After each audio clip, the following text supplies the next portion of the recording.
अस्सलाम वालेकुम वरहमतुल्लाहि वबरकातुहू। की हाल चाल जी दोस्तों, साथियों, बुजुर्गों, बहनों तो भाइयों, बेटों तो बेटियों।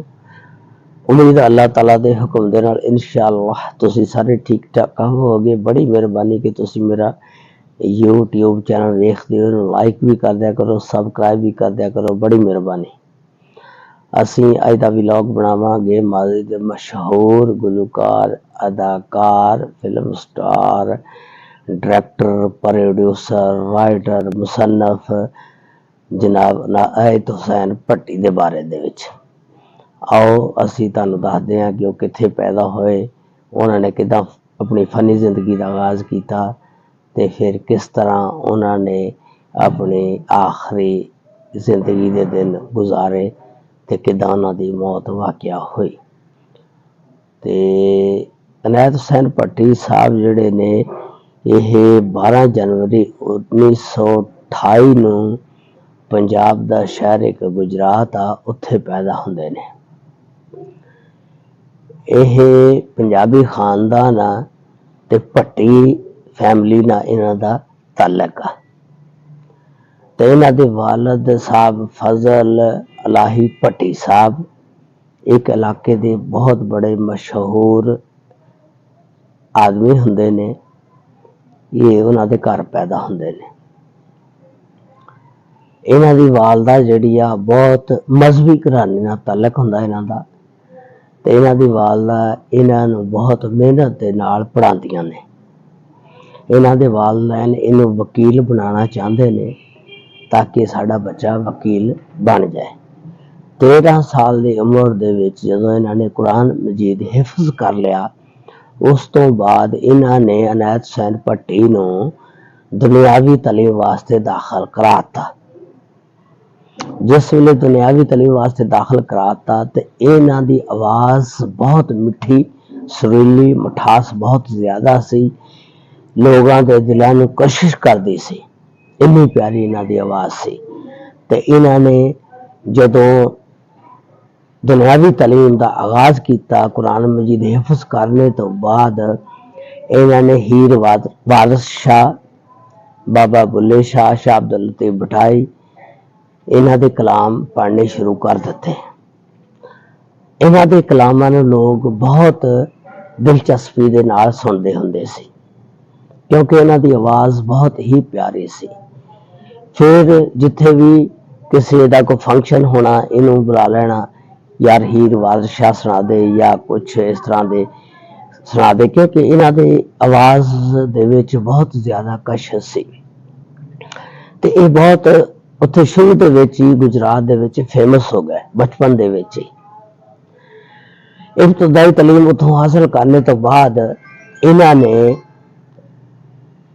चूंकि वालदैन LLB कराना चाहते सी, इन्हें वकील बनाना चाहते सी, जिस वेले इन्होंने BA तक गुजरात च पढ़े, उस तो बाद LLB वास्ते इन्होंने MAO कॉलेज लाहौर 1948 दे विच दाखला ले लिया।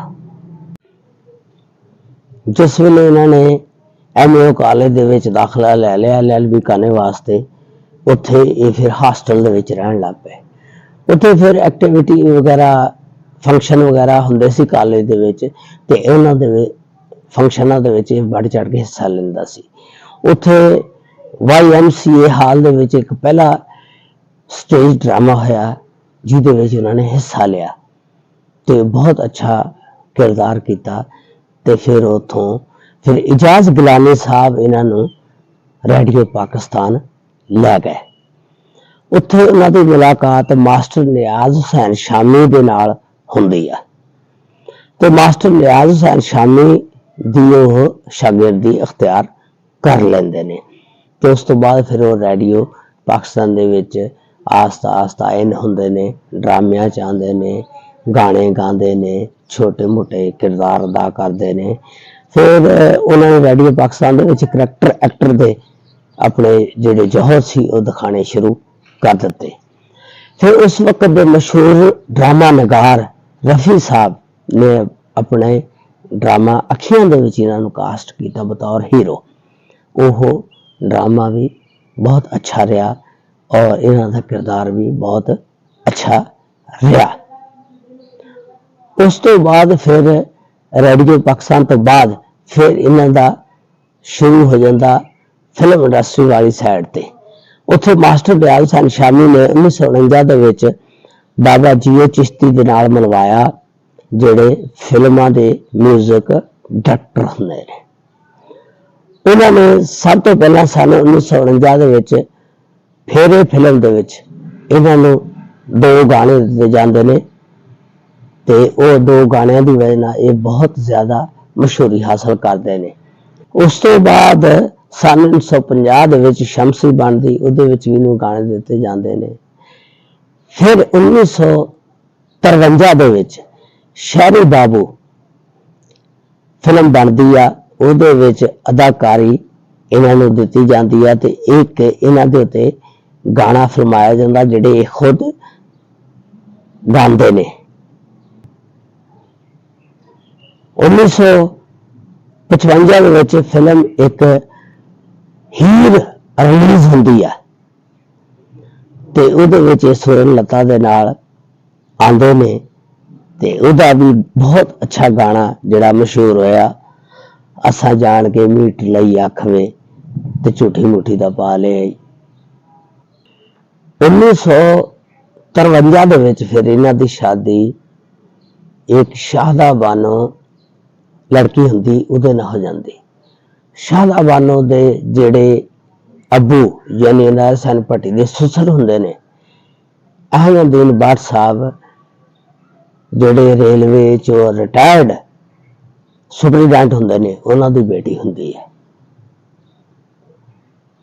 उदों इंडिया पाकिस्तान इकट्ठा सी, रेलवे दे विच रिटायर्ड होए सी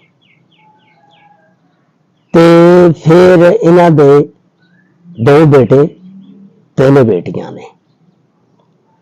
नायर हुसैन भट्टी दे 2 बेटे वसीम अब्बास ते नदीम अब्बास ते ये शोबिज़ इंडस्ट्री नाल मुंसलिक ने।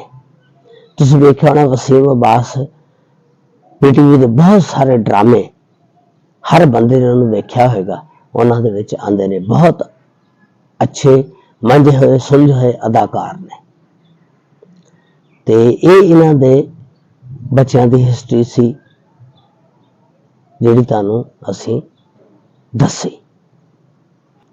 1959-60 दे विच इन्हां ने फिर अपना थिएटर बना लिया।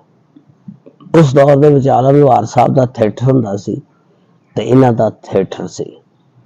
तो फिर इन्हां ने जिथे जिथे मेले लगने उत्थे जाके अपना थिएटर लाना, थिएटर दे शो करने ते थिएटर जिहड़े ने बहुत फिर इन्हां ने कमाई की थिएटर तो ते और फिर बहुत ज्यादा इन्हां ने उस थिएटर तो पैसा कमाया।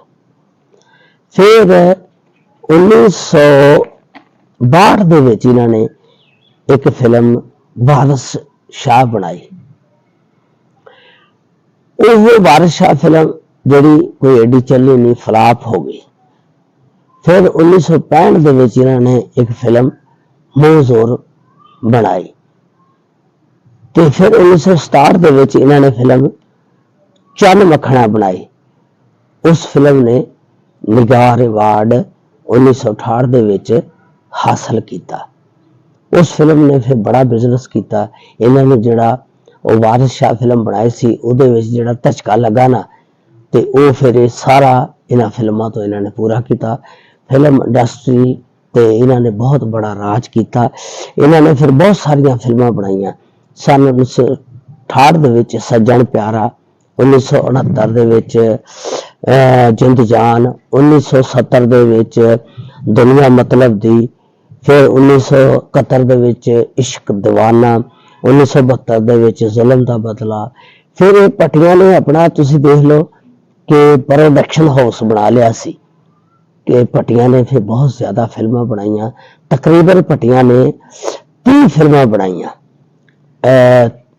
अपने प्रोडक्शन हाउस दे विच ते ये फिर फिल्मां बड़ियां मशहूर हुईयां। इन्हां ने अच्छा बिजनेस किया ते देख लो तुसीं कि यह सन 1970 दे विच इनायत हुसैन भट्टी साहब पीटीवी दे विच भी यह काम करते रहे। इन्हां ने पीटीवी दे विच भट्टी दा डेरा दे नां तो भी काम किया। फिर एक अखबार वास्ते कालम भी लिखते रहे, डेली पाकिस्तान वास्ते, तो ये बहुत बड़े कालम निगार भी रहे ने। फिर 1970 ਦੇ ਵਿੱਚ ਇਹਨਾਂ ਨੇ 75 ਦੇ ਵਿੱਚ Zulfiqar Ali Bhutto the people party ਨੂੰ ਜੁਆਇਨ ਕਰ ਲਿਆ। ਤੇ ਫਿਰ ਇਹਨਾਂ ਨੇ ਸਿਆਸਤ ਦੇ ਵਿੱਚ ਵੀ ਦਿਲਚਸਪੀ ਲਈ, ਬੜੀਆਂ ਤਕਰੀਰਾਂ ਕੀਤੀਆਂ। ਤੇ ਫਿਰ 1985 ਚ ਇਹਨਾਂ ਨੇ ਸਿਆਸਤ ਦੀ ਦਿਲਚਸਪੀ ਲਈ, ਲੇਕਿਨ ਇਹਨਾਂ ਨੇ ਦੇਖਿਆ ਕਿ ਸਿਆਸਤ ਦੇ ਵਿੱਚ ਦਾਲ ਨਹੀਂ ਗਲਦੀ, ਤੇ ਆਖਰਕਾਰ ਇਹਨਾਂ ਨੇ ਸਿਆਸਤ ਤੋਂ ਵੀ ਕਿਨਾਰਾ ਕਸ਼ੀ ਕਰ ਲਈ। ਇਹਨਾਂ ਨੇ 150 ਫਿਲਮਾਂ ਲਈ 382 ਗੀਤ ਗਾਏ, ਜਿਹਦੇ ਵਿੱਚ 80 ਗੀਤ ਉਰਦੂ ਫਿਲਮਾਂ ਲਈ, 253 ਗੀਤ ਜਿਹੜੇ ਪੰਜਾਬੀ ਫਿਲਮਾਂ ਲਈ ਗਾਏ। ਗਾਣਿਆਂ ਦੇ ਨਾਲ ਨਾਲ ਇਹਨਾਂ ਨੇ ਬਹੁਤ ਸਾਰੇ ਮਿਲੀ ਨਗਮੇ ਵੀ ਗਾਏ, ਜਿਹਦੇ ਵਿੱਚ ਇੱਕ ਮਿਲੀ ਨਗਮਾ ਅੱਲਾਹੁ ਅਕਬਰ, ਤੇ ਇਹਨਾਂ ਨੂੰ ਪਾਕ ਫੌਜ ਦੀ ਤਰਫੋਂ ਫਿਰ 2 ਇਨਾਮ ਵੀ ਦਿੱਤੇ ਗਏ। ਆਖਰੀ ਗੀਤ ਇਹਨਾਂ ਦਾ 1990 ਦੇ ਵਿੱਚ ਮਲਕਾ ਤਰਨਮ ਨੂਰ ਜਹਾਨ ਦੇ ਨਾਲ ਗਾਇਆ ਗਿਆ, ਤੇ ਉਹ ਫਿਲਮ ਪੁੱਤਰ ਜੱਗੇ ਦੀ। ਉਸ ਫਿਲਮ ਦੇ ਵਿੱਚ ਪੁੱਤਰ ਜੱਗੇ ਦਾ ਜਿਹੜੀ ਫਿਲਮ ਬਣੀ, ਉਹਦੇ ਨਾਲ ਮਲਕਾ ਤਰਨਮ ਨੂਰ ਜਹਾਨ ਦੇ ਨਾਲ ਆਖਰੀ ਗੀਤ ਗਾਇਆ। ਆਖਿਰਕਾਰ 12 ਮਾਰਚ 1997 ਨੂੰ ਇਹਨਾਂ ਦੀ ਬੀਵੀ ਸ਼ਾਦਾ ਬਾਨੋ ਇਸ ਦੁਨੀਆ ਫਾਨੀ ਤੋਂ ਕੂਚ ਕਰ ਜਾਂਦੀਆਂ ਨੇ ਔਰ ਆਪਣੇ ਖਾਲਕ ਹਕੀਕੀ ਨੂੰ ਜਾ ਮਿਲਦੀਆਂ ਨੇ। ਤੇ ਇਹ ਸਾਲ 1997 ਦੇ ਵਿੱਚ ਹੀ ਫਿਰ ਫਾਲਜ ਦਾ ਇਹਨਾਂ ਨੂੰ ਅਟੈਕ ਹੁੰਦਾ। ਇਹ ਫਾਲਜ ਦੀ ਬਿਮਾਰੀ ਵਿੱਚ ਮੁਬਤਲਾ ਹੋ ਜਾਂਦੇ ਨੇ, ਤੇ ਬਹੁਤ ਫਿਰ ਆਖਰੀ 2 ਸਾਲ ਇਹਨਾਂ ਨੇ ਜਿਹੜੇ ਬਹੁਤ ਪਰੇਸ਼ਾਨੀ 'ਚ ਗੁਜ਼ਾਰੇ ਨੇ। ਤੇ ਫਿਰ ਇਹਨਾਂ ਨੇ ਹਸਪਤਾਲ ਦਾਖਲ ਹੋ ਜਾਂਦੇ ਨੇ। ਫਿਰ ਆਖਰ ਦੇ ਵਿੱਚ ਇਹ ਆਪਣੇ ਅਬਾਈ ਘਰ ਆ ਜਾਂਦੇ ਨੇ। ਫਿਰ ਇਹਨਾਂ ਨੂੰ ਉੱਥੇ ਗੁਜਰਾਤ ਦੇ ਵਿੱਚ ਹੀ ਦਫਨਾਇਆ ਜਾਂਦਾ। ਆਖਰਕਾਰ 31 ਮਈ 1999 ਨੂੰ ਆਪਣੇ ਖਾਲਕ ਹਕੀਕੀ ਨੂੰ ਜਾ ਮਿਲਦੇ ਨੇ, ਤੇ ਅੱਲਾਹ ਤਾਲਾ ਇਹਨਾਂ ਨੂੰ ਜੰਨਤੁਲ ਫਿਰਦੌਸ ਦੇ ਵਿੱਚ ਆਲਾ ਮੁਕਾਮ ਅਤਾ ਫਰਮਾਏ, ਇਹਨਾਂ ਦੇ ਗੁਨਾਹ ਕਬੀਰਾ ਸਿਗਰਾ ਮਾਫ ਫਰਮਾਏ। ਅੱਲਾਹ ਤਾਲਾ ਜਿਨ੍ਹਾਂ ਦੇ ਵੀ ਰਿਸ਼ਤੇਦਾਰ ਅਜ਼ੀਜ਼ ਔਕਾਰ ਫੌਤ ਹੋ ਗਏ ਨੇ, ਸਭ ਨੂੰ ਆਪਣੀ ਰਹਿਮਤ ਦੇ ਨਾਲ ਜੰਨਤੁਲ ਫਿਰਦੌਸ ਦੇ ਵਿੱਚ ਆਲਾ ਮੁਕਾਮ ਅਤਾ ਫਰਮਾਏ। ਸਭ ਦੀਆਂ